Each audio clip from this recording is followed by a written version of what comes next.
Why is everything upside down? It's so hard. Let's say that's a problem. A lot of water in there.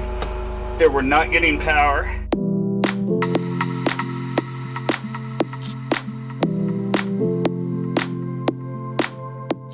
A beautiful morning on the west coast of Florida. We are going to do a couple of follow-up maintenance items on the SLX that we mentioned in the last video.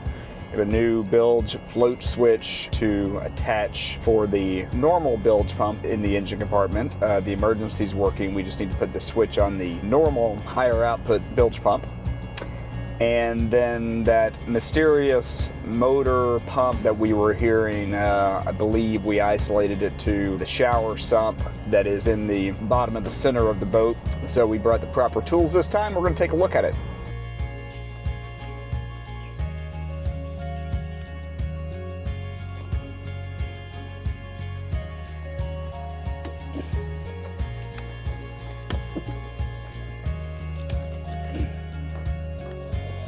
Alright, let's get some power on. Boat needs a bath, as usual. Alright, got a new float switch. Last video, you will recall, we took the float switch off that mount because it was completely broken. So there is an emergency bilge pump below there. This is the normal bilge pump. So we will connect up those two terminals and get it going. Let's start stripping those wires. Here's our rule. Realized I didn't bring the right connectors, so I'm going to use these spade connectors, and I'm still going to heat shrink the connection over them. Actually, might make it easier to install. So let's get to that.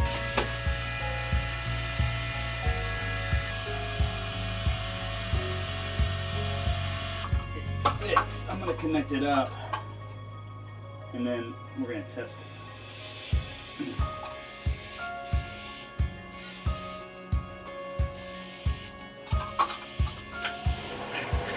Look at that.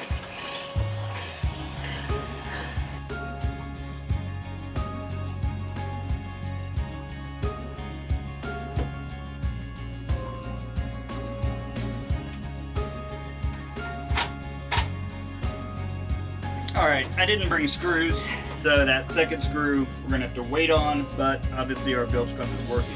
So let's go investigate that noise, that sump pump sound we're hearing. Okay, so troubleshooting last time. So if I take my mic, no question it's under there, right? So, patch off. That screw is basically stripped. I would say that's a problem. A lot of water in there. So the sump is definitely running. There's a bilge pump down here that is not running. Maybe two problems. One is the sump is running. Two is this bilge pump is not.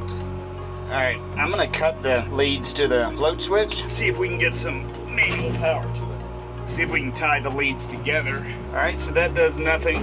So either we're not getting power, to make sure the breakers in the engine compartment are all on.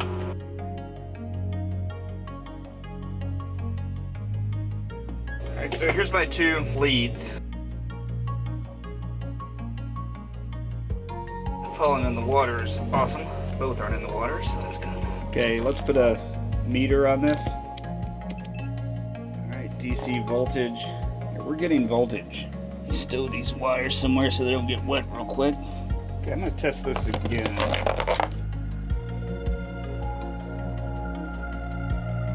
We need 2.2 volts. Alright, I'm not that concerned about that because I've clearly got power to the sump pump, and the sump pump is sitting right beside it. So I can use that power if I had to. If for some reason this leg is bad. But, like as usual on boats, see all these ties? Like, I might cut all that and redo it. You can hear I'm getting power there. Alright, so what does this mean? I think that bilge pump and or float switch is bad. I don't understand why I'm getting low power on that leg, but I mean it is tied. It is branched right off 12 volt. That is powering that sump pump that is running. Obviously the water's got to get out of there. The bilge pump's not working. I'm gonna get a replacement Atwood. It's a V1250 replacement float switch. I'm just gonna replace it all. I don't want to mess around with bilge pumps. I don't want to mess around with water in places I didn't know water was. So let's do it right from the start. My new favorite store in Sarasota. Boat Owners Warehouse. There's just a few of them. We're the only one on the West Coast, I think. A couple in maybe the Fort Lauderdale, Miami area. They're cheaper than the other guys. You know who the other guys are. I like the other guys, but this is a true boat part store. Prices are good. There's no apparel. It's just stuff you need for the boat. Exhaust hose aisle, screw aisle, epoxy aisle. It's great for that. I think their prices are as competitive as anything online. Let's go see if we can find a pump locally and support locally. So the Atwood was a V1250. Kind of think this Atwood 1200 gallon per hour would work. This might be a better option. Slightly more expensive, but I like it for a couple of reasons. 1100 gallons per hour, 12 volt. It's got 2 hose barb connections, and it's automatic, so I'm not gonna buy a switch too. I think we go for this. $137 at Boat Owners Warehouse. $125 on Amazon. 12 bucks? I'll support local all day long for 12 bucks.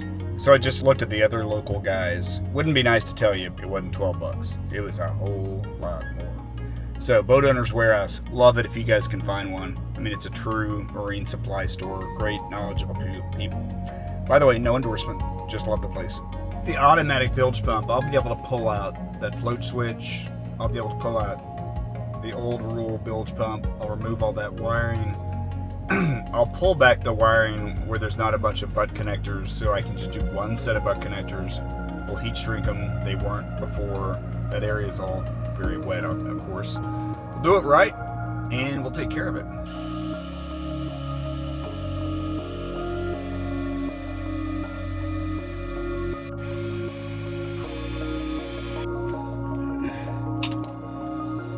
Knew that was gonna happen, didn't we?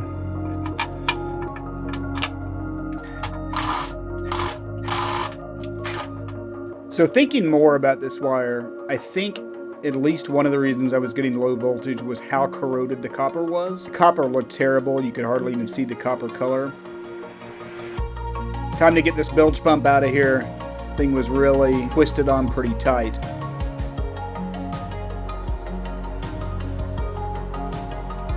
Looking at it on the inside, it definitely looks like it had failed.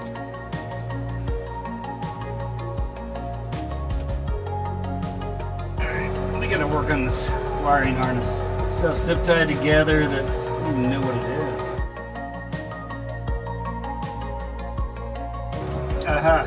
Alright, now I know what we're getting to.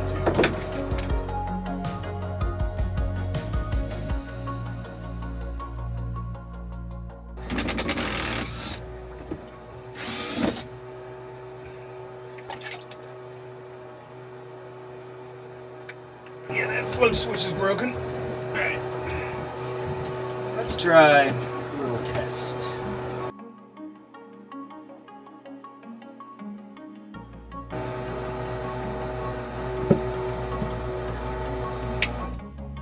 So I'll apologize now for not cutting those wires earlier. That's that constant pump that we were dealing with. Made for horrible audio, but that was the whole problem. Alright, we got power here. So there is something wrong with all this mess. So we're gonna cut it back, do it right.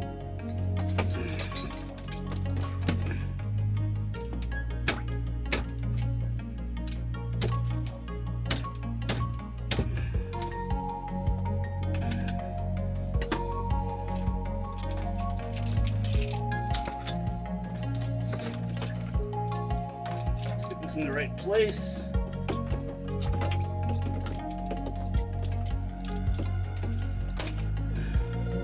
We got power.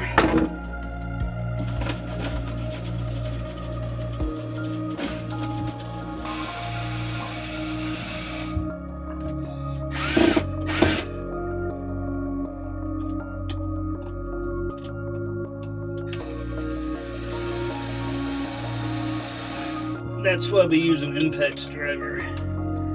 Regular drill wouldn't move it at all.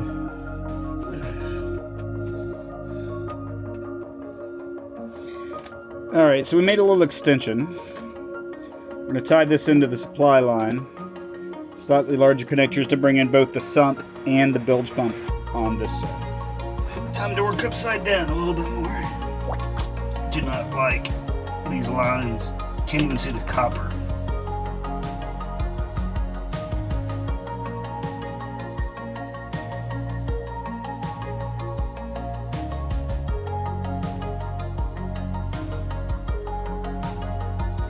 A little more copper on that one too.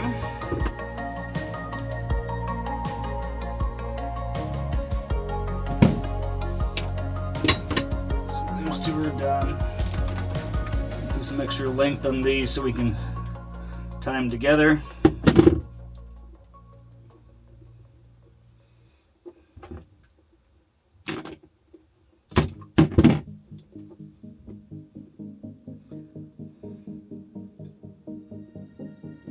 Nice and tight, and then we'll clip them down so they'll fit into that sleeve.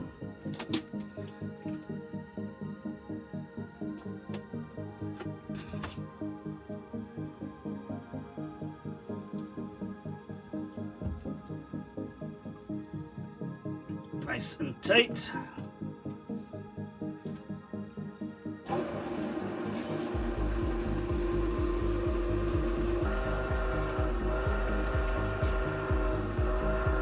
Running, moving water. We still have our sump pump running.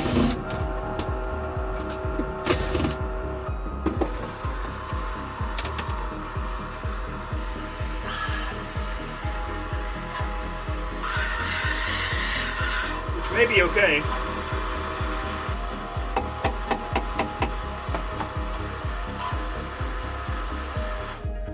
I think this float switch was stuck.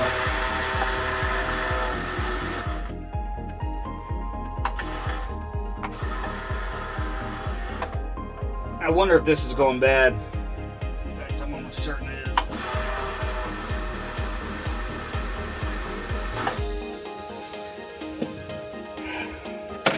So it's dry in there now.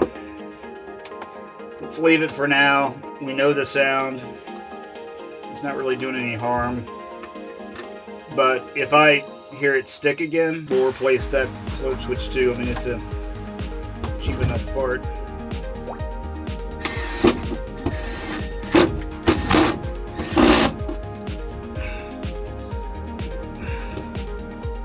Alright, so I'm going to leave this open for a few days. Make sure we're getting what I think we're getting. You just heard that fire, that was that bilge pump, the new one, checking to see if it needed a dumping water. So I think we're probably good, but I'm gonna leave it open, let it dry, and see how we're doing. Why is everything upside down? It's so hard. But I think we got it done. Did you know that only about 10% of you who watch these videos are subscribed to this channel? Take a look at this. We'd love to see you subscribe now. Click that bell. That'll tell you when the new videos come out. You'll see what we're working on next, which is pretty exciting. And we'd love to have you part of our community.